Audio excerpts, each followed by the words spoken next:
Good morning. Let's see, there we go. Good morning, welcome everybody. This is the SafeMinds briefing on the environment and autism.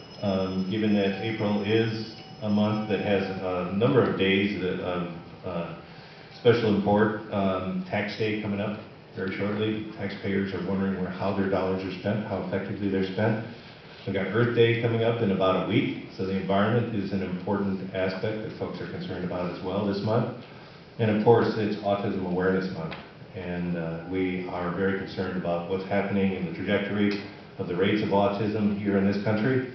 Most recently reported at 1 in 50 from the parents and the self-reporting that came out of the CDC. So we've got a relatively recent discovery that for many, their health and well-being is determined not only by who they are, but also by where and how they live. So the importance of the environment cannot be underestimated. We have 3 experts here to brief you on this issue of concern, which is increasing both here in this country and also globally. That autism and neurological health, the way people think, learn, and interact, is becoming more and more critical.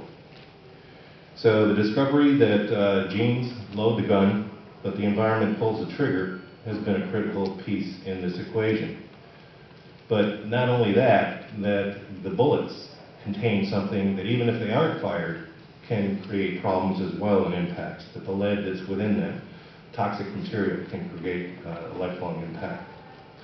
And then also we're discovering that parental health, both pre-conception, post-conception, and even in individuals' early life, are very critical in what happens to them long-term throughout their lifespan. So I encourage you to sit back, relax, listen, and learn. There are folks here that know more about all of these issues than I could ever touch on, and so I hope you enjoy the presentations. We'll take questions afterward.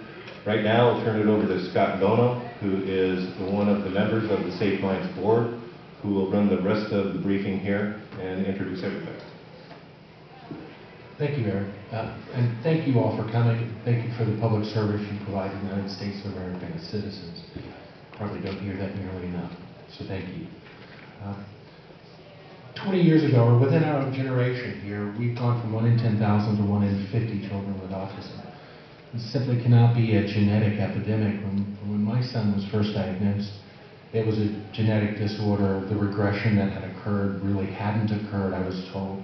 We were also told many other things, like my son might not live past age 5, or that I should seriously consider institutionalization.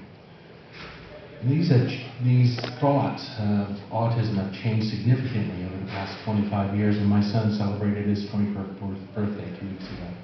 He's a happy, handsome, cool guy, but he has some issues, and we don't want to see his issues affect another generation or have to deal with another generation. We're very fortunate today because the opportunities for prevention, cure, and therapy have never been any better. We're starting to recognize that autism is is an environmentally triggered disorder. And we have 3 speakers today to discuss the issues and opportunities for epigenomics and epigenetics, as well as some of the epidemiology surrounding autism. Though there are many environmental triggers that we see in our society, SafeMinds started out at looking at one specific type of environmental insult, mercury. And though this might be controversial to some, it's not to others. We believe, or many believe, that clearly exposure to mercury, and specifically vaccines, was the trigger for their children's regression. It's absolutely important to develop the science on the environmental side to help, again, with prevention, cure, and therapy. Our speakers today will be Dr. Richard Deeth, and he is a professor of pharmacology from Northeastern University and an autism researcher. He's a wonderful man with whom I've known for a number of years now. We're very fortunate to have him come and speak today. The second speaker will be Dr. Hertz Pichotto, who's professor and deputy director for Center for Children's Environmental Health at the Mind Institute.